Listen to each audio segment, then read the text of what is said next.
Hmm. Assalamualaikum warahmatullahi wabarakatuh. Saya Muhammad Fikri dengan NIM 4212201091 dari Teknik Mekatronika Pagi T semester 6. Kali ini saya akan mempresentasikan asesmen akhir semester dari mata kuliah Desain Sistem Mekatronika.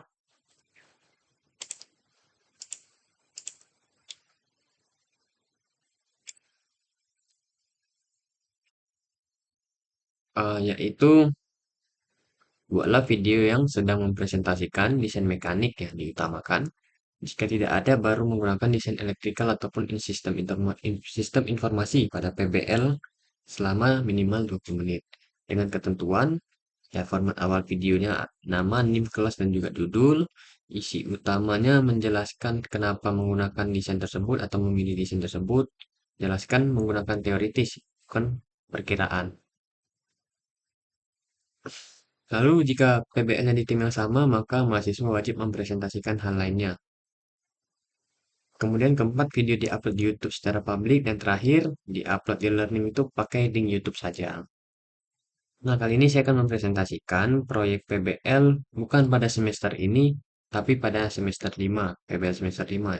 Kenapa? Karena PBL semester ini saya hanya membuat aplikasi ataupun GUI yang dimana itu digunakan oleh rekan satu tim saya yang sama-sama semester 6. Tuh. Jadi saya mengalah dengan mengambil desain dari project semester lalu. Apa projectnya? Ya ini dia. Guardian of the River, pelindung sungai berbasis AI dengan project manager Bapak Abdullah Sani. Eh, Proyek ini awalnya merupakan eh, dibentuk untuk mengikuti kompetisi nasional yaitu Samsung Soft Tomorrow tahun 2024 yang diadakan oleh Samsung Indonesia. Yang dimana pada lomba tersebut tema yang diusung ialah eh, ya yaitu kecerdasan buatan.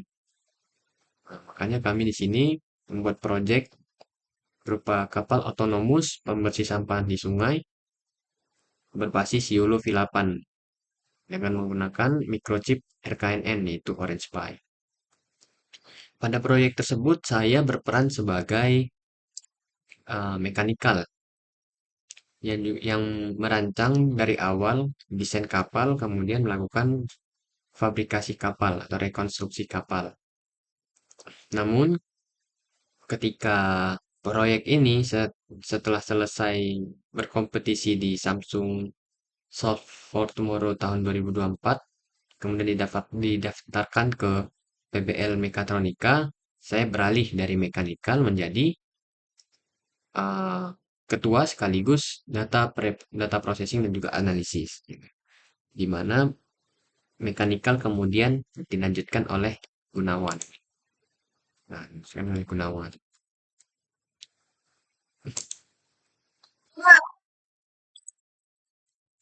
Saya,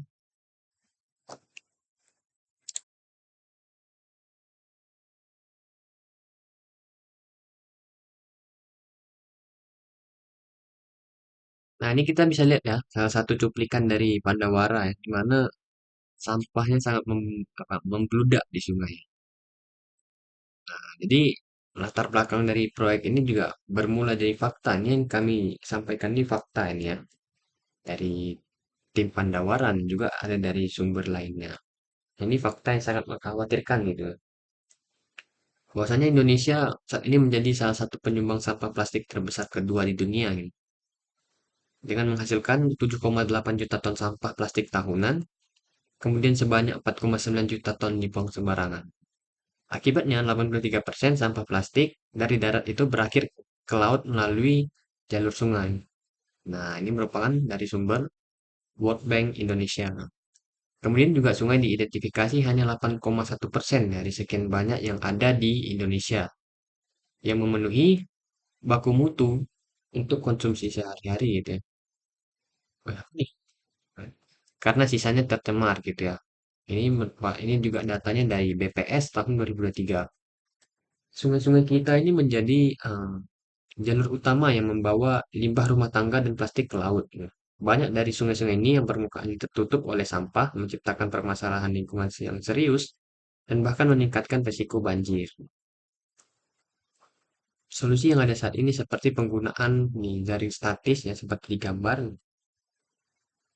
atau pembersihan manual itu kurang efektif ya karena terbatas dari sisi jangkauan dan juga efisiensi.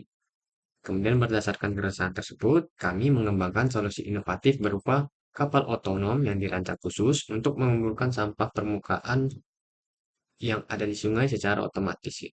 Kapal ini tidak hanya mengandalkan penggerak elektrik dan juga teknologi kecerdasan buatan, namun juga memanfaatkan desain mekanik yang efisien, ringan, dan mampu beroperasi dalam berbagai kondisi sungai. Nah, gitu. Desain mekanik kapal ini mengusung konfigurasi katamaran, yang artinya memiliki dua buah lambung ganda yang saling sejajar dan juga menopang struktur di platform utama. Nah, kalau satu itu monohull kalau tidak salah ya. Kalau lambungnya satu itu kalau nggak salah monohull. Lambung satu itu seperti apa sih? Lambung satu itu seperti contoh yang sering kita lihat kapal pelut, kapal pesiar, kapal pembawa penumpang lah gitu ya. Kapal transportasi penumpang atau kapal tanker, kemudian kapal kapal perang seperti kapal destroyer atau kapal induk itu juga menggunakan satu lambung. Nah, jadi untuk penggunaan lambung ini juga disesuaikan dengan kondisi air dan juga disesuaikan dengan kebutuhan dari si kapal untuk apa. Kapal ini juga menggunakan dua lambung ini karena kan kebutuhannya untuk mengambil sampah gitu. Jadi kalau misalnya menggunakan desain satu lambung ataupun apa monohull itu nggak bagus ya, tidak efisien. Secara teoritis juga bentuk katamaran ini ya yang saya gunakan itu menawarkan stabilitas yang jauh lebih tinggi ya, dibandingkan desain lambung tunggal atau monohull. Dalam prinsip stabilitas kapal ya, katamaran memiliki nilai metacentric height ataupun GM yang besar, yang berarti kapal memiliki kecenderungan untuk kembali ke posisi seimbang setelah terganggu oleh gelombang ataupun muatan. Hal ini sangat penting karena kapal yang membawa muatan berupa sampah yang berat dan juga em, nantinya kan sampah juga nggak akan merata. Struktur dari kapal ini dibangun menggunakan pipa PVC. Ini ada dua batang pipa PVC dengan berdiameter 5 inci sebagai lambung. Ini lambung ya. Bukan yang tengah, tapi yang samping ini lambung. Karena katamaran. Kenapa PVC? Karena PVC ini memiliki sifat yang ringan, tahan korosi, dan juga mudah dibentuk. Kemudian tersedia luas di pasaran ini. Penggunaan pipa berdiameter besar ini juga memungkinkan volume displacement air yang cukup sehingga gaya apung yang dihasilkan dapat menahan berat total dari kapal beserta isinya gitu. Hal ini sesuai seperti hukum Archimedes gitu, di mana gaya apung yang bekerja pada kapal adalah sebesar berat air yang dipindahkan oleh lambung. Dengan dua buah pipa 5 inci sepanjang 1 meter, kita dapat menghitung volume dan gaya apung yang cukup untuk menopang beban sistem kontrol, panel surya, motor yang ada di belakang, motor, serta sampah yang dikumpulkan di tengah ini. Dalam merancang kapal, ya distribusi beban merupakan hal yang krusial untuk menjaga stabilitas dan juga performa. Total berat kapal terdiri dari beberapa komponen, yaitu ada pipa PVC, kemudian rangka aluminium profil 20 kali 20, ada akrilik, sistem elektronik lain yang di dalam ini, motor, baterai, serta sampah yang akan diangkut. Estimasi kasarnya itu bisa sampai 6 kilo gitu ya, daerah-daerah. Ya kurang lebih lah, 6 kilo atau bahkan lebih lah mungkin. Kemudian dapat meningkat ketika sampah yang diambil nih, ataupun yang terperangkap di jaring itu jumlahnya banyak.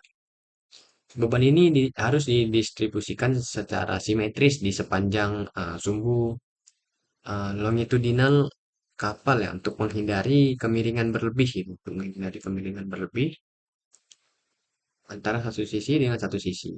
Nah, kemudian posisi baterai dan electrical box ditempatkan sedekat mungkin dengan pusat gravitasi untuk menjaga kestabilan dinamis selama bermanuver. Hal ini selaras dengan prinsip dasar dari desain kapal ya, di mana setiap kita melakukan desain itu kan pasti ada yang namanya center of mass. Ya, artinya center of mass itu harus sejajar atau sedikit di bawah center of buoyancy untuk mencegah kapal itu terbalik. Ya. Kemudian lambung ini juga dikunci menggunakan klem berukuran 5 inci. Saya rancang khusus agar tidak bergeser selama kapal beroperasi dan juga agar terhubung antara pipa ini dengan platform utama. Klem ini juga memungkinkan dilakukan pembongkaran cepat sehingga struktur mekanik menjadi modular dan juga mudah diperbaiki. Kemudian di atas sambung terdapat platform utama yang menjadi tempat meletakkan seluruh komponen penting kapal, ya, termasuk ya kotak elektronik, kemudian panel surya, kemudian juga ada di sini kamera serta servo, dan juga di sini ada gear untuk rudder. Ini platform ini terbuat dari akrilik ya, dengan ukuran 500 kali 400 mili, 500, 500 kali 700 mili dengan tebal akrilik 4 mili. Kemudian di sini juga ditopang di sini aluminium profil 20 kali 20. Tuh. Kemudian aluminium ini juga terhubung ke aluminium ini juga terhubung ke klem yang ada di pipa. Inilah mengapa klem ini saya rancang khusus ini. Karena saya tidak jumpa versi yang udah jadinya. Ini saya rancang khusus agar antara lambung dengan struktur ataupun platform utamanya itu saling terhubung. Gitu ya. Nah, dalam sistem mekanik kapal ini, ya, sambungan antar komponen ya, seperti tadi, tidak boleh hanya bergantung pada kekuatan materialnya saja, namun juga pada metode koneksinya. Oleh karena itu, saya menggunakan kombinasi baut seperti M5 di sini ya, dan ada M10 yang di sini supaya dia itu tidak bergeser antara tidak bergeser gitu. Jadi sesuai seperti yang saya hitungkan. Jadi sejajar antara lambung kanan dan juga antara lambung kanan dan juga lambung kiri gitu, sejajar. Tidak ada yang panjang sebelah karena bergeser gitu ya. Jadi dikunci menggunakan M10 di sini. Lengkap dengan nut untuk penguat struktural ya. Board-board ini mengunci aluminium juga board-board ini yang mengunci yang M5 aluminium profile ya, dengan bracket L. Nih, bracket L sini. Dan sambungan sudut untuk memastikan tidak terjadi pergeseran juga gitu ya. Kemudian di bagian tengah kapal ini terdapat kotak elektronik atau electrical box merupakan tempat perlindungan bagi sistem pengendali kapal seperti orange spy, step down, baterai, ya dan lain-lain lah, kabel-kabel lainnya gitu ya. Dalam rancangannya ini diberi peringkat IP65 atau lebih yang artinya tahan terhadap percikan debu dan juga air. Namun di sini juga tidak tertutup rapat sehingga memberi celah ventilasi cukup agar panas dari komponen elektronik dapat terdisipasi dengan baik. Gitu. Di bagian atas electrical box ini juga terdapat panel surya sebagai sumber daya utama yang dirancang agar mengikuti sudut optimal penangkapan sinar matahari untuk efisiensi maksimum. Di sini untuk penyambungannya atau koneksi antara aluminium profile dengan panel surya tidak dibaut ya, karena tidak ada tempat untuk membaut dan juga tidak bisa sembarangan untuk membaut. Karena kami takut, ini kan komponen elektronik juga ya, takutnya rusak dan tidak bisa digunakan sehingga lem, hanya kami lem saja menggunakan lem tembak dan dirakit. Kemudian sistem elektrikal kapal juga dirancang agar tetap aman dalam kondisi basah dan dinamis. Ya. Kabel-kabelnya menggunakan AWG 12 jalur utama motor, kemudian AWG 18 untuk sinyal. Semua kabel dilapisi dengan headstring tubing dan ditata menggunakan selongsong spiral. Spiral yang warna hitam itu yang biasa dipakai untuk apa ya, supaya rapi pada kabel ya. Untuk menghindari tersangkut atau tergesek dan hal-hal yang merugikan lainnya selama beroperasi. Kemudian modul ESC, driver servo dan distribusi daya diposisikan di dalam eh, box yang ini juga boxnya dari apa ya? Yang di dalam box ini boxnya plastik gitu ya. Kemu- eh, kalau boxnya ke sini kami beli sebenarnya, nggak jadi di apa? Dibuat pakai awalnya mau dibuat pakai 3D printing tapi nggak jadi ya, karena nggak cukup waktu, karena prosesnya lama, kemudian mesin 3D printnya juga hmm, ya begitulah rusak, gitu ya. Nggak bagus, jarang di maintenance ya, sehingga kami membeli kotak, membeli kotak. Nah, kemudian komponen seperti Orange Pi ya juga itu menggunakan spacer nilon ya untuk mencegah short circuit dari kelembapan akrilik ataupun ya dari kelembapan akrilik lah gitu, sehingga takutnya nanti kalau misalnya rusak kan itu suatu kerugian yang fatal gitu ya. Kapal tidak akan otonomus tanpa ada apa nggak akan bisa otonomus kalau misalnya Orange Pi itu rusak karena sistem AI dan juga sistem kontrolnya berada di situ ya. Kemudian sistem propulsi kapal yang terdiri dari motor BLDC yang terhubung ke baling-baling gitu ya. Motor ini dikenal dengan efisiensi yang tinggi serta keandalannya untuk bekerja dalam jangka waktu lama. BLDC digunakan karena dapat dikontrol kecepatannya dan arahnya dengan presisi tinggi. Nah, baling-baling diletakkan di bagian belakang lambung, ya, berfungsi untuk menghasilkan daya dorong ke depan. Dalam aspek mekanikal ya, posisi propeller ini dan tinggi pemasangannya terhadap permukaan air itu sangat penting agar tidak terjadi yang namanya kavitasi ataupun pemborosan energi. Desain lambung kapal ini mempertimbangkan aspek hidrodinamika agar tahanan fluida dapat diminimalkan. Profil pipa ini menggunakan PVC 5 inci yang bulat, nah, memiliki drag koefisien lebih tinggi daripada lambung berbentuk V atau flat bottom. Namun keuntungan dari sisi kemudahan dan namun keuntungan ini dari sisi kemudahan dan biaya jauh lebih tinggi gitu ya. Untuk mengatasi efek drag ya, baling-baling diletakkan ya sedekat mungkin ke pusat gaya dorong gitu, agar daya dorongnya itu lebih efisien. Ketinggian pemasangan propeller juga dipertimbangkan agar setengah dari apa? Dari propeller ini terendap sempurna, agar propeller ini juga terendap sempurna gitu lah ya pada kecepatan jelajah. Hal ini penting untuk menghindari kavitasi yang menyebabkan getaran dan kehilangan efisiensi. Untuk pengendalian arah, kapal ini menggunakan sistem kemudi kapal tunggal ataupun radar yang dioperasikan oleh servo motor di dalam ini. Nanti akan saya tunjukkan di SolidWorks langsung. Radar blade ini dipasang di belakang propeller dengan memanfaatkan aliran air bertekanan tinggi yang timbul dari hasil pergerakan propeller.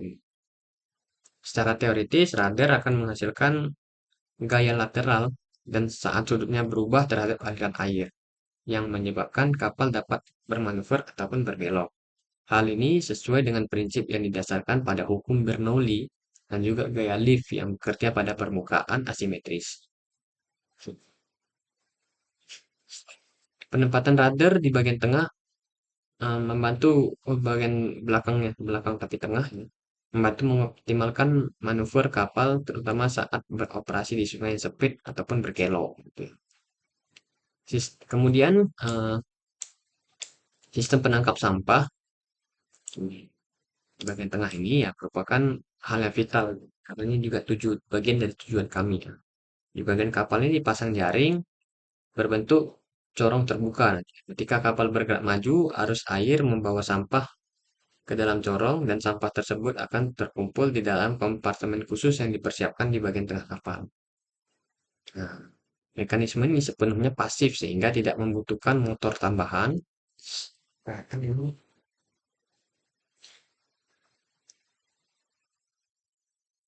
tidak membutuhkan apa motor tambahan gitu ya. Sehingga dia itu dengan memanfaatkan aliran air aja gitu, tanpa menimbulkan tanpa menimbulkan pemborosan ataupun gravitasi energi berlebih gitu ya. Desain corong ini juga memperhitungkan lebar operasional dan kemampuan mengalirkan air tanpa menimbulkan turbulensi berlebih. Untuk menopang struktur ini, saya gunakan pipa PVC setengah inci yang cukup ringan tapi kokoh. Pipa ini hanya digunakan untuk mendukung bentuk jaring di bagian depan, tidak menahan beban berat lainnya. Di sini nih. Kemudian, salah satu aspek penting lainnya dari kapal ini adalah modularitas ya. Seluruh bagian dapat dirakit dan dibongkar ulang dengan mudah. Eh, ini penting ya, karena nanti saat proses perawatan dan untuk proses transportasi atau replika massal. Bahkan jika nanti ada kerusakan pada salah satu bagian kapal gitu, jadi tidak perlu melakukan pembongkaran secara keseluruhan, melainkan dengan sistem penguncian sederhana dan juga sambungan baut yang mudah ya, strukturnya dapat dirakit oleh siapa saja, bahkan di daerah dengan sumber yang terbatas gitu ya. Kemudian yang terakhir itu ya, komponen jaring depan ini juga dapat dilepas dengan cepat ya berkat penggunaan elbow pipa di sini setengah inci dan juga sistem ulir sederhana. Rangka aluminium juga bersifat modular, bisa dirakit ulang tanpa alat berat hanya menggunakan kunci kunci L aja. Beberapa dudukan bahkan dibuat menggunakan 3D printing ini ya. Untuk bracketnya di sini bracket L-nya menggunakan 3D printing, ini juga 3D printing, ini 3D printing, printing, printing. Ya, ini juga printing. Printing yang dipakai, bahan yang dipakai yaitu PLA Plus dengan merek Esan. Ya, dan juga ada beberapa menggunakan Sundu. Kemudian em, ya bagian lainnya seperti ini juga menggunakan 3D print, rudder 3D print, dan juga ini juga bracket untuk penghubungnya juga 3D print gitu ya. Nah, bagian tengah ini kenapa berbeda? Ini dop ya, nggak 3D printing. Ini dop. Di dalam sini juga ada dop, kemudian saya lapisi menggunakan 3D printing yang bentuknya seperti ini ya. Tujuannya untuk memecah ombak gitu. Nah, nanti kemudian untuk menghubungkannya saya menggunakan lem pipa gitu ya. Pokoknya lem tahan air agar air ini tidak merembes ke dalam. Itu. Oke, sekarang akan saya tunjukkan langsung desainnya itu di apa? SolidWorks ya. Karena menit 23. Astagfirullah. Nah, ini dia desain di SolidWorks yang langsung. Kalian. Mana di sini bagian dalam nih. Ya baterai ini. Ya, untuk elektroniknya nggak lengkap juga karena apa ya, dapat eh, meningkatkan beban kerja lah di PC yang saya gunakan sehingga takut nanti nge-crash dan juga nge-lag gitu ya. Jadi ini hanya sekedar ya kayak formalitas aja gitu. Penting dia kotak elektrikal nih. Kemudian sini servo yang terhubung ke rudder untuk menggerakkannya itu terhubung oleh gear ya. Nah, servo 20 kilo yang digunakan. Sini ada gear 1 dan juga gear 2. Sehingga nanti ketika servo bergerak ya gear ini akan bergerak ya. Rudder juga akan bergerak gitu. Sesuai dengan arah yang kita mau. Sini posisi kamera juga sudah sesuai untuk melihat sampah, mana dia kemudian akan dideteksi. Sampah, kapal akan secara otomatis maju. Sini metode yang digunakan ialah menggunakan metode YOLO V8 dengan bantuan dari Orange Pi menggunakan Rockchip RKNN ya, RKNN. Ini juga mudah dipasang, mudah modular ya, mudah dibongkar ulang juga. Ini bagian atas kapal ini, nah ini hanya terhubung. Ini sebenarnya nanti dilem ya, di aktualnya dilem gitu. Karena tidak bisa dibaut karena nggak bisa sembarangan ya. Takutnya malah yang ada merusak nanti tidak bisa dipakai, harganya juga mahal ya. Ini efek dari efisiensi anggaran yang kami terima. Oke, mungkin eh, sekian penjelasan dari saya. Kurang lebihnya saya mohon maaf. Saya akhiri wabillahi taufiq wal hidayah. Wassalamualaikum warahmatullahi wabarakatuh.